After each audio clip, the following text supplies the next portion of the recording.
Hello সবাইকে, আমি Priya and welcome to my new blog. তো স্নান করে উঠে রোজ দিনের মতো আজকেও পুজো দিতে চলে এসেছিলাম। দেখো গোপুসোনাকেও স্নান করিয়ে দিচ্ছি, কত সুন্দর লাগছে ওকে স্নান করানোর সময়, কত মিষ্টি লাগছে না?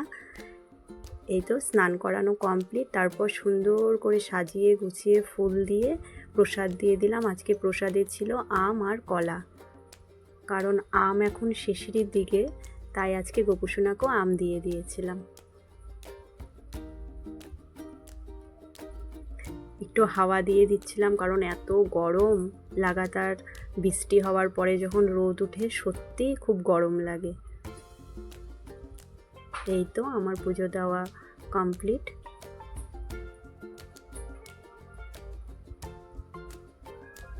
দেখো তো তোমরা পুজোর জায়গাটা আমার কেমন লাগছে। তারপর পুজো দিয়ে নিয়ে টুক করে একটু রেডি হয়ে নিলাম বের হব বলে। আমি একা বের হব না, মিস্টার দেবনাথও আমার সাথে যাবে।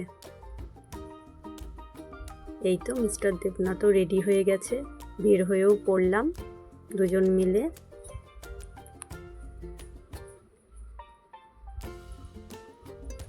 এক লাগাতার অনেক দিন বৃষ্টি হওয়ার পরে যখন রোদ উঠে বলো বেশ ভালোই লাগে। আবার বেশি যদি রোদ থাকে, তো বৃষ্টি যদি না হয় তখন আবার ভালো লাগে না।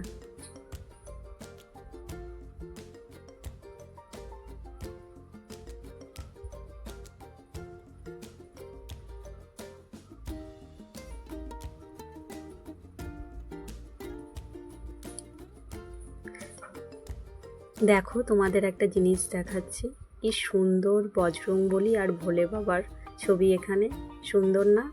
তারপর মিস্টার দেবনাথ আমাকে এখানে দুটো চিড়ে ভাজা কিনে দিয়েছিল। এই তো আমাদের জংশনের ছিন্নমস্তা মন্দির, আলিপুরদুয়ারে আমরা যারা থাকি প্রত্যেকে চিনি এই মন্দির। তারপর বাড়ি চলে যাচ্ছিলাম, বাড়ি গিয়ে খাওয়া দাওয়া করে শুয়ে পড়েছিলাম। রাতে আমার প্রচণ্ড বিরিয়ানি খেতে ইচ্ছে করছিল, তাই মিস্টার দেবনাথ এখানে জোম্যাটো থেকে অর্ডার দিয়ে দিয়েছিল বিরিয়ানি।